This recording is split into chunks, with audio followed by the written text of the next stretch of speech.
Before we begin, I want you to imagine something. Picture yourself walking down a busy street, people rushing past, everyone absorbed in their own world. And there, on the corner, sits someone invisible, someone society has forgotten. Now imagine that this invisible person is about to do something that will change everything, something that will force an entire city to question what they thought they knew about heroes. This is the story of Marcus Hayes and a dog named Lucky, and by the end, you'll never look at the world the same way again. If you enjoy inspiring stories like this, hit that like button and subscribe. Trust me, the ending will blow your mind. Let's begin. It's a cold autumn morning in Seattle, 2019. A man named Marcus Hayes shuffles along Fifth Avenue. He's 43 but looks much older. His face is weathered, his beard unkempt, clothes patched together from donations. On his back, a sleeping bag. Behind him, a shopping cart with everything he owns. Marcus Hayes is homeless, has been for 3 years. But Marcus wasn't always like this. 3 years ago, he had a job as a construction foreman, had an apartment, dreams of his own business. He had a life. Then came the accident. A fall at a construction site left him with chronic pain. The doctors prescribed medication, strong medication. Those pills took away the pain, but they also took away everything else. Prescriptions led to addiction. Addiction led to job loss. Job loss led to eviction. In 18 months, Marcus went from having a future to having nothing but a shopping cart and a sleeping bag. On this morning, Marcus is hungry. The shelter ran out of food before he arrived. His stomach growls as he passes storefront after storefront, the smell of fresh bread torturing him. That's when he hears shouting, angry voices, a commotion ahead. Outside Giuseppe's Bakery, a family-owned place that's been there 30 years, a crowd is gathering. And in the center is a dog. A scruffy brown and white dog with matted fur, ribs showing through thin coat. The animal is trembling. But what strikes Marcus are the dog's eyes. Large, brown, impossibly sad, fixed on the bakery doorway. A large man in an apron stands there, wielding a broom like a weapon. Tony Giuseppe, the owner's son, he's shouting at the dog. "Get out, filthy mutt!" The dog doesn't run. It just sits, tail tucked, looking up with pleading eyes, as if to say, "Please, I'm just hungry." The man raises the broom higher. People gasp. Marcus hears them talking. Someone should call animal control. Poor thing probably has diseases. It's been hanging around for days. Marcus should keep walking. That's what 3 years on the streets taught him. Keep your head down. Don't get involved. Stay invisible. But something about this dog strikes a chord. He sees himself in that animal. The dignity despite humiliation. The refusal to grovel. Just sitting there, waiting, hoping someone will show kindness. The man steps forward, broom pointed like a weapon. And Marcus hears himself speak. Wait. That single word carries across the crowd. Everyone turns. For the first time in 3 years, Marcus is not invisible. Tony narrows his eyes, taking in Marcus's appearance. The unwashed clothes, the sleeping bag, the shopping cart, everything marking him as homeless. "This doesn't concern you," Tony says dismissively, but Marcus doesn't back down. "Just give me a minute," he says. "Please." Tony pauses, surprised. "You know this mutt?" "No," Marcus admits, "but I know what it's like to be hungry and scared and just looking for a little kindness." A young woman with purple hair pulls out her phone. This detail will become crucial later. Tony's voice drips with condescension. He doesn't have time for this. The dog is bad for business. Dirty, probably diseased, scaring customers away. And then Marcus surprises everyone, including himself. "I'll take him." The words hang in the air. Tony lowers the broom, confused. "You'll what?" "I'll take the dog.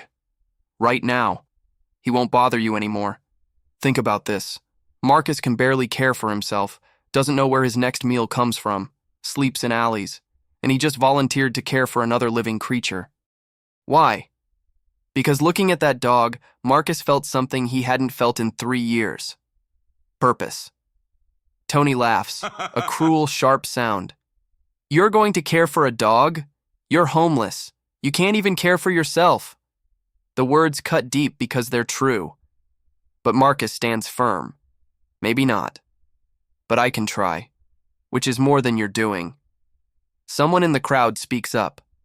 Let him take the dog, Tony. It's just trying to survive. Another voice joins in. Yeah, leave them alone. Public opinion shifts. Tony feels it. Fine, he says. Take the flea bag, but stay away from my bakery. I don't want to see either of you again. Marcus nods. A small price to pay. Come on, boy, Marcus says softly, extending his hand. The dog's ears perk up. It looks from Marcus to Tony, assessing if this is a trick. Then slowly, cautiously, walks toward Marcus. When the dog reaches him and sniffs his hand, something magical happens. Its tail wags tentatively. Marcus touches the dog's head, feels the warmth beneath matted fur. That's it. You're okay now. You're with me. The crowd disperses. Tony storms inside, slamming the door. Most people walk away without a second glance, but the woman with purple hair approaches. That was really brave, she says. Marcus shrugs. Just the right thing to do. She reaches into her bag, pulls out a $20 bill. Here, for the dog. Get him some food. Marcus stares at the money like it's a miracle. $20. He could get food, or vodka to quiet the demons. The dog presses against his leg. Marcus makes his choice. Thank you, he says, taking the money with trembling hands. She asks what the dog's name is. Marcus looks down at those expressive brown eyes. I'll call him Lucky. Lucky? That's ironic, isn't it? Marcus smiles. A real smile. His first in forever. Maybe his luck just changed. Mine too. Marcus uses that $20 at a convenience store, buys dog food, a bowl, water. Some beef jerky for himself. Lucky waits patiently outside, tied to a parking meter. What surprises Marcus is when he opens the dog food, Lucky doesn't lunge at it. The dog looks up as if asking permission. Go ahead, Marcus says. It's yours. Only then does Lucky eat. Slowly, deliberately, pausing to look at Marcus as if to make sure this isn't a dream. Marcus sits on the curb next to his new companion. For the first time in 3 years, he feels less alone. You know, he tells Lucky, I have no idea what I'm doing, but we'll figure it out together, okay? Lucky wags his tail enthusiastically. Together. The next days bring a new rhythm. They sleep behind a Vietnamese restaurant where the owner doesn't call the police. Lucky's warmth makes cold nights bearable. During the day, Marcus panhandles near the bus station. But having Lucky changes everything. People stop to pet the dog. And in doing so, they actually see Marcus, not as a problem, but as a human being. One businessman stops to pet Lucky. What's his name? Lucky, Marcus tells him. He's a good dog, the man says, handing Marcus $5. Take care of him.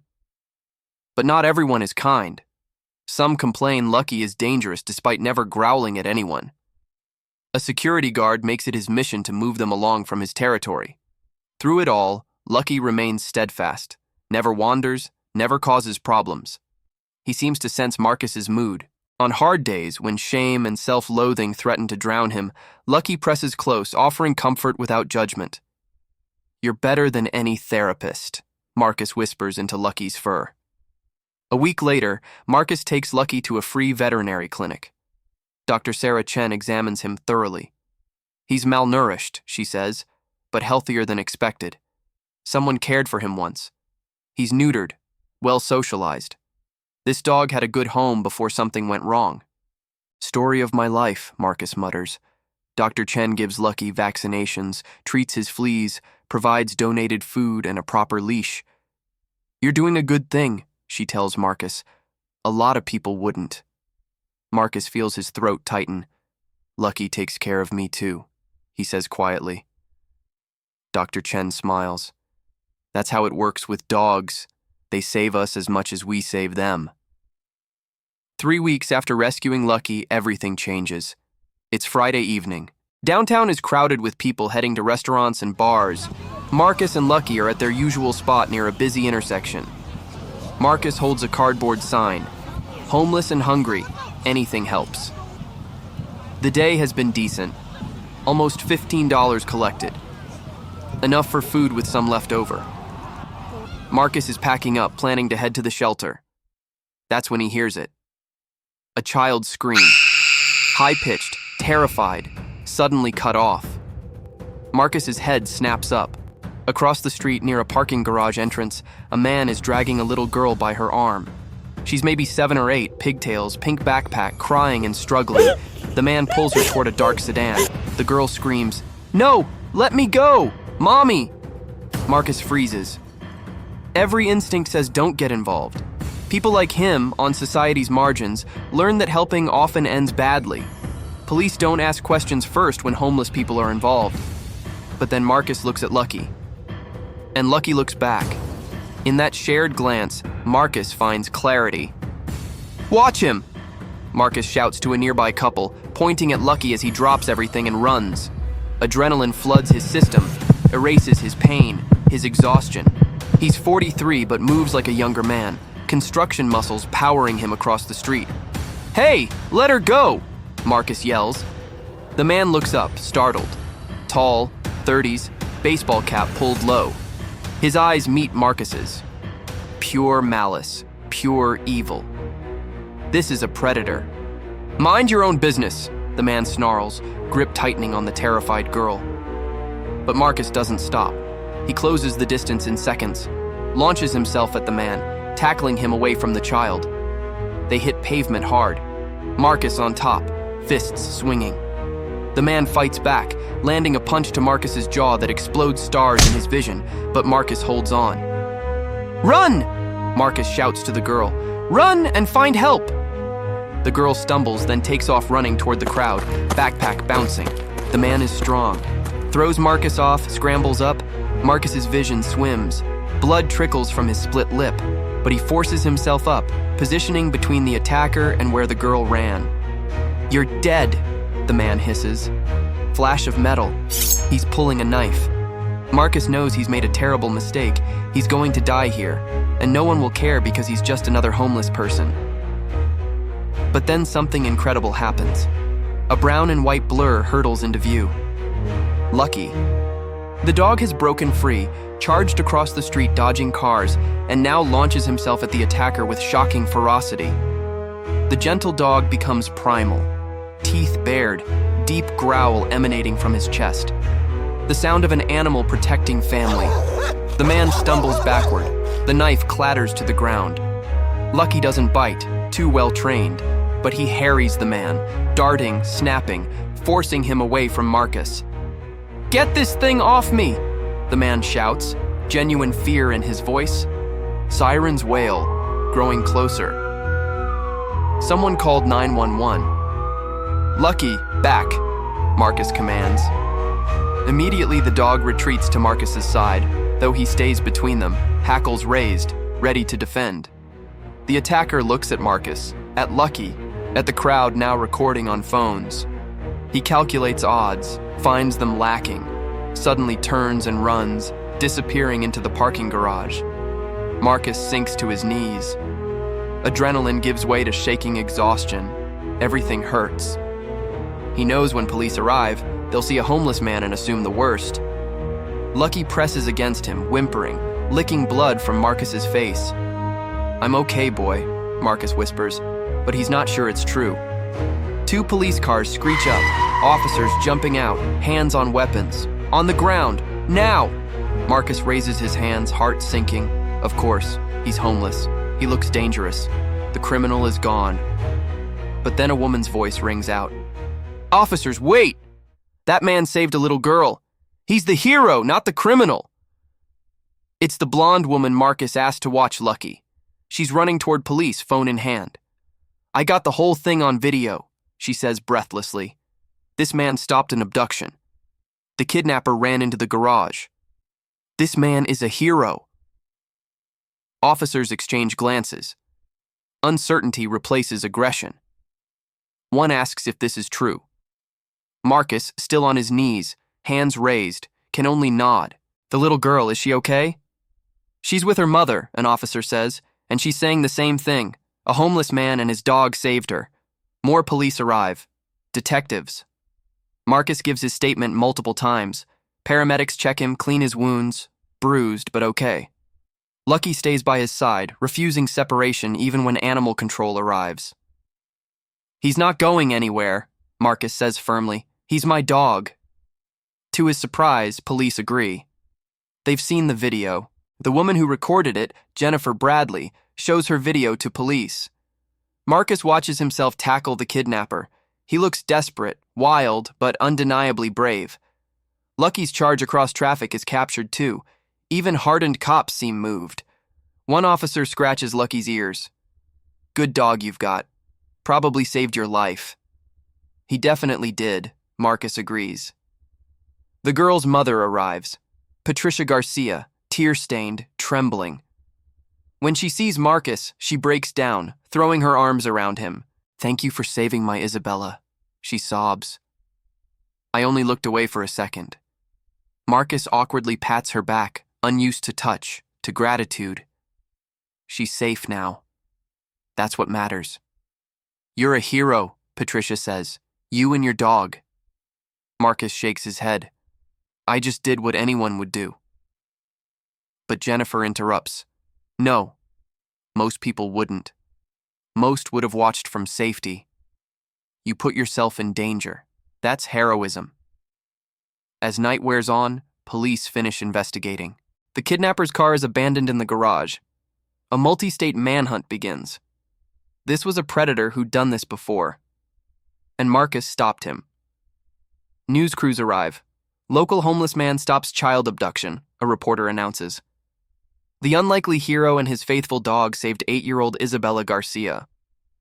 Marcus watches from a distance, uncomfortable. He's spent 3 years invisible. Now he'll be on the news. A reporter approaches with a microphone. Can we get a statement? People want to hear from the hero. I'm not a hero, Marcus says. But even as he speaks, he realizes maybe he's wrong. Not because of what he did, but because he proved he was more than his circumstances. He'd been ground down by life, reduced to survival. But when it mattered, when a child's life hung in the balance, he found courage and strength he'd forgotten he had. And Lucky reminded him that love and loyalty transcend social status or housing. Maybe I'm not a hero, Marcus amends, looking at Lucky, but he is. By morning, Marcus's life has transformed beyond imagination. Jennifer's video has gone viral, shared hundreds of thousands of times. News outlets nationwide pick up the story. Marcus's face is suddenly everywhere. Lucky is called Hero Dog by anchors who love the animal angle. Marcus wakes at the shelter to find reporters and well-wishers outside. Staff call police to manage the crowd. He's thrust into a media circus. Questions come rapid fire. How does it feel to be a hero? What went through your mind? Will you accept the mayor's invitation? Marcus doesn't know how to handle this spotlight. It's terrifying. Lucky presses close, growling softly at anyone too aggressive. I just want things to go back to normal, Marcus stammers. But he knows nothing will be normal again.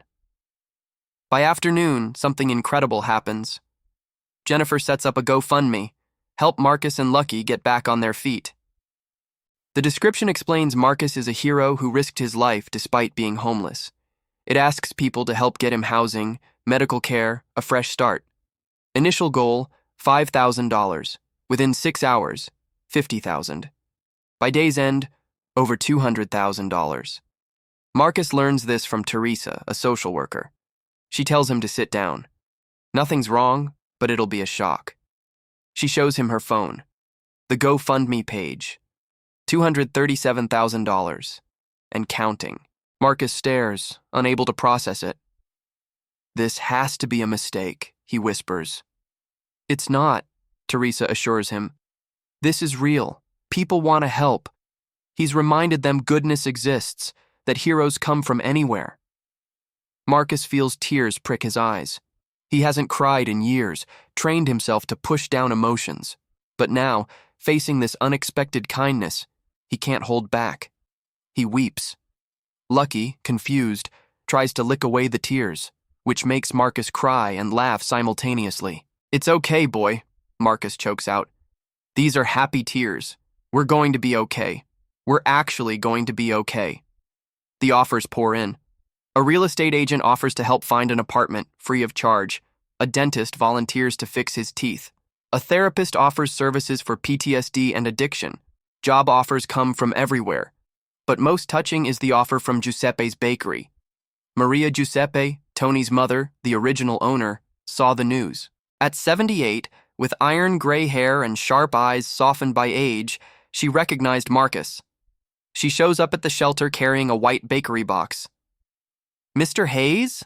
she asks, Italian accent still thick after 50 years in America. Marcus looks up warily. "Yes? I am Maria Giuseppe. My son Tony, he treated you and your dog badly. Outside my bakery." Marcus remembers. The anger, the broom, the humiliation. "It's okay," he says automatically. "No, is not okay." Maria sits beside him, setting down the box. Tony is good boy, but sometimes he forgets. Forgets that his nonna came to this country with nothing. She was immigrant, poor, struggling. People looked down on her, but she never forgot her humanity. She built that bakery to serve community, all the community. She pushes the box toward Marcus. "This is for you and Lucky. Fresh bread, pastries." Marcus opens it. The smell is intoxicating. His stomach growls. "Thank you," he says softly. "No, I thank you. You showed my son what real courage looks like, real compassion. Since he saw you on news, he hasn't been sleeping. He feels terrible." Maria folds her hands, suddenly nervous. "My bakery needs help. Good help. Someone strong, reliable, honest. I see you have good heart. When you have apartment, when you are ready, you come work for me. Whatever you need, job, second chance, dignity, I give to you." Marcus is speechless. A real job, in a bakery, honest work. "I don't know what to say." You say yes. And you bring Lucky. Every bakery needs a good dog. The next weeks are transformative. With the GoFundMe money, Marcus secures a small studio apartment. Not fancy, just one room with a kitchenette and bathroom. But to Marcus, who slept on concrete for 3 years, it's a palace. First night in his apartment, Marcus sits on the floor with Lucky curled beside him and cries. He cries for years lost to addiction and homelessness, for the man he was and became, in gratitude for this second chance. Lucky, as always, offers presents.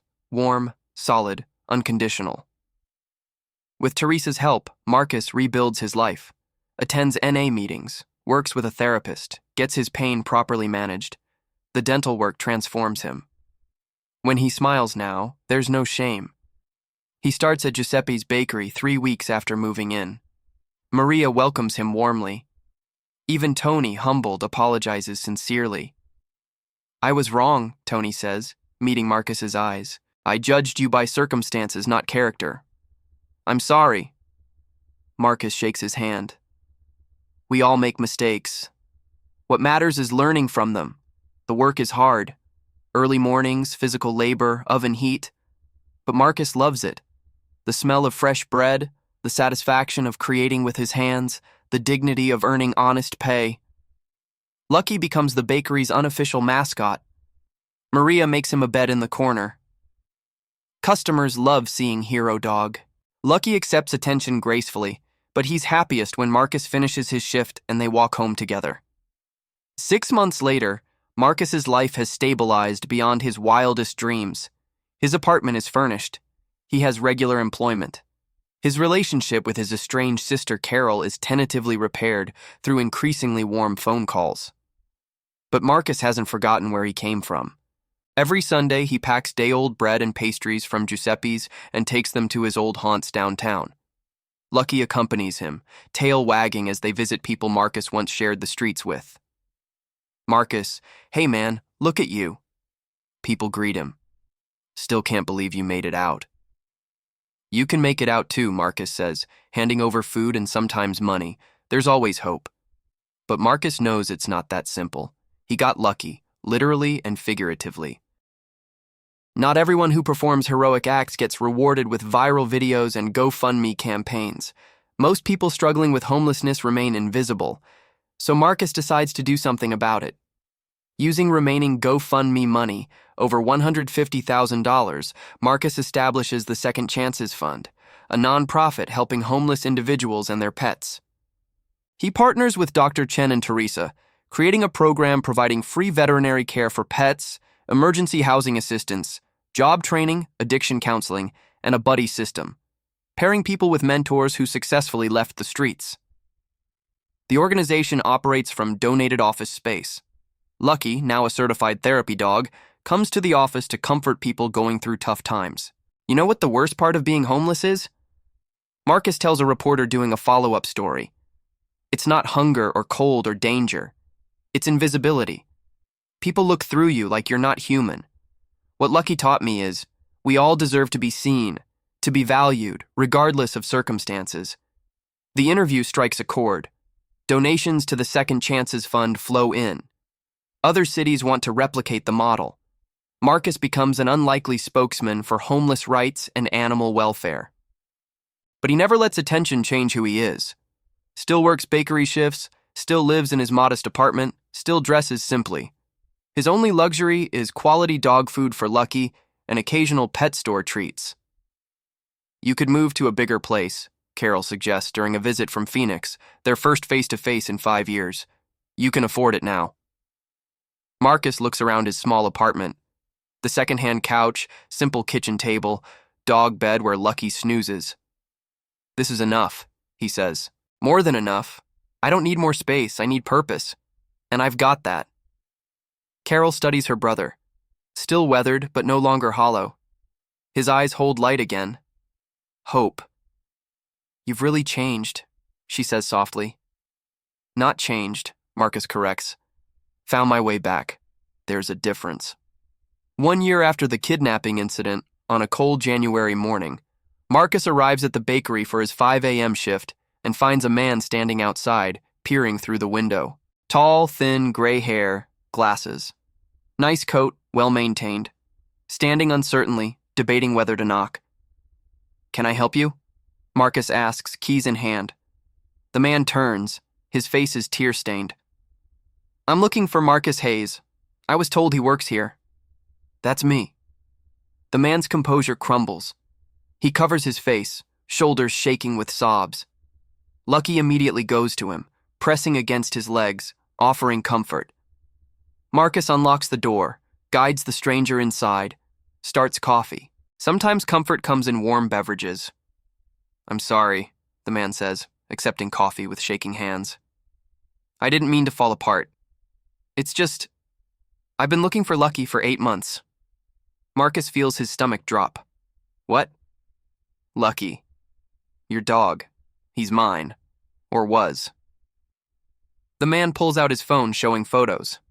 Lucky as a puppy in a backyard, wearing a Halloween costume curled with a teenage boy. His name was Buddy. Buddy Hayes, my last name too. Funny coincidence. My son Michael loved that dog more than anything. Marcus feels the world tilt.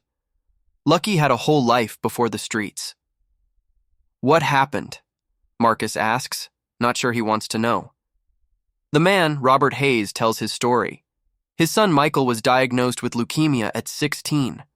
For 2 years they fought it, Buddy by Michael's side every step.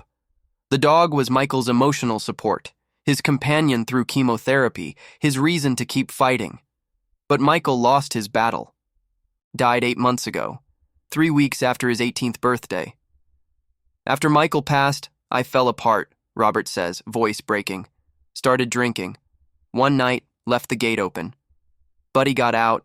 I looked, put up flyers, called shelters. But I was barely functional. Lost my job, almost the house. By the time I got sober, months had passed. He looks at Lucky between them. Then last week someone sent me a video. Isn't this your dog? It was the kidnapping video. Lucky helping you. I couldn't believe it. My buddy alive, being a hero like he always was. Marcus feels tears streaming. I didn't know. I found him outside a bakery, starving, scared. I thought he was a stray. You saved his life, Robert says, and he saved yours. Michael would have loved that. He always said Buddy had more heart than any person he knew. Silence settles. Marcus looks at Lucky, this creature who became his entire world, his reason for surviving, for thriving. The thought of losing him is unbearable, but he also understands loss, understands searching for something precious. You want him back, Marcus says, not a question. Robert meets his eyes. I came to take him home. But seeing him with you, seeing how happy he looks, I don't know if I can do that to either of you. Lucky looks from Robert to Marcus, tail wagging uncertainly. Let me ask you something, Robert says, standing and walking away. Then he holds up his hand in a specific gesture, 3 fingers up, thumb and pinky down. Lucky immediately responds, sits at attention, rolls over, plays dead. Michael taught him that, Robert says, voice thick. Their special trick, the full performance.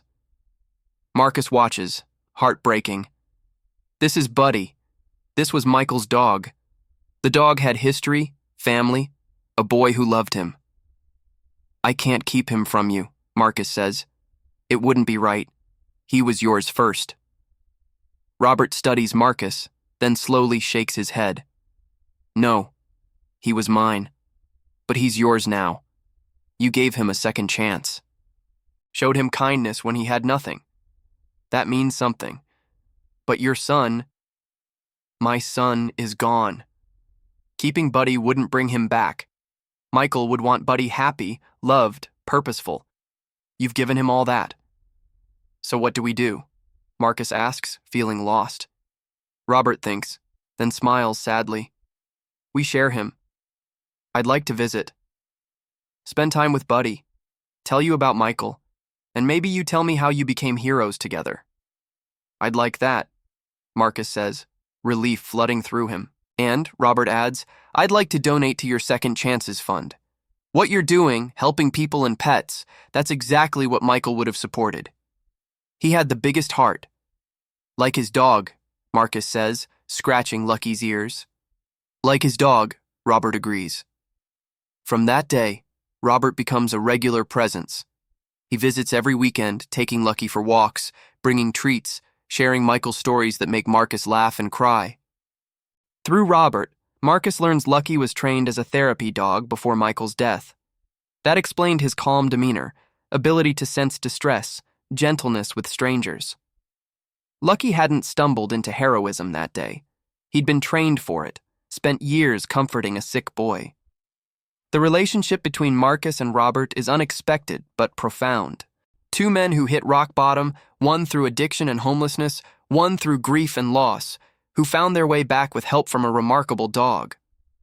Robert becomes involved with the Second Chances Fund, using his accounting background to manage finances. He starts a scholarship program in Michael's name for young people battling cancer. Michael would have loved this, Robert says, watching Lucky interact with people at the fund office. Knowing Buddy was still making a difference. 2 years after the kidnapping, Marcus stands on a small city hall stage, accepting an award for community service. The mayor praises his work. The Second Chances Fund has helped over 300 people transition off the streets, provided care for over 500 pets. Lucky sits beside him wearing a bow tie. The audience laughs, applauds, snaps photos of the famous hero dog. But in his speech, Marcus redirects focus. I'm not special. I was just a guy who made bad choices and ended up in a bad situation. What's special is people gave me a chance to prove I was more than my circumstances.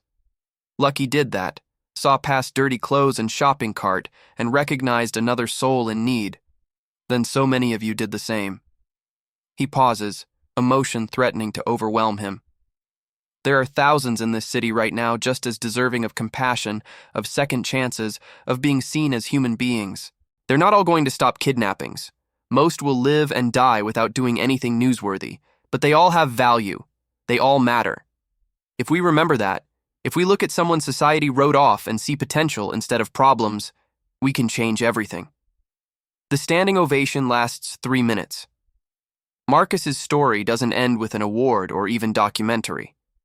It continues in quiet moments. In Sunday mornings distributing bread to people still on the streets. In counseling sessions with people trying to break free from addiction. In watching Lucky comfort someone having a panic attack at the fund office. It continues in the smile of a formerly homeless person who just got their first paycheck. In the wagging tail of a dog reunited with their owner after veterinary care. In phone calls with Carol that now end with "I love you." One evening, Marcus sits on his couch with Lucky's head in his lap. The dog is older now, graying around the muzzle, moving slower. Marcus knows their time together won't last forever. One day he'll have to say goodbye, but not tonight. Tonight they're together, warm and safe, surrounded by the life they built. Marcus pulls out his phone, looks at photos. Years of memories. Lucky at the bakery, at City Hall, surrounded by kids, sleeping peacefully. And one photo in particular. The very first he took of Lucky, that day outside Giuseppe's. The dog thin, scared, uncertain. But even then, dignity in those eyes. Hope. Marcus looks at the real Lucky, older, grayer, slower, but with those same eyes. Eyes that saw him at his lowest and chose to stay. "Thank you," Marcus whispers, pressing his forehead against Lucky's. "Thank you for seeing me. Thank you for saving me. Thank you for showing me it's never too late to start over." Lucky's tail gives a gentle wag. Outside, the city continues its endless motion. People hurrying somewhere, cars honking, life happening in all its messy, beautiful complexity. And somewhere out there are others like Marcus once was, invisible, hurting, waiting to be seen. But because of Lucky, because of one dog's refusal to give up, because of one man's choice to intervene, hundreds of invisible people have been seen, helped, given second chances. The ripples continue spreading, touching lives Marcus will never know about, inspiring kindness in places he'll never visit. All because a homeless man saw a dog being expelled from a bakery, and his response silenced everyone who thought they knew what courage looked like. If this story moved you, consider supporting local homeless shelters, animal rescue organizations, or addiction recovery programs. Everyone deserves to be seen. Everyone deserves a second chance. Thanks for watching. Don't forget to like, subscribe, and share this story. You never know whose life it might change.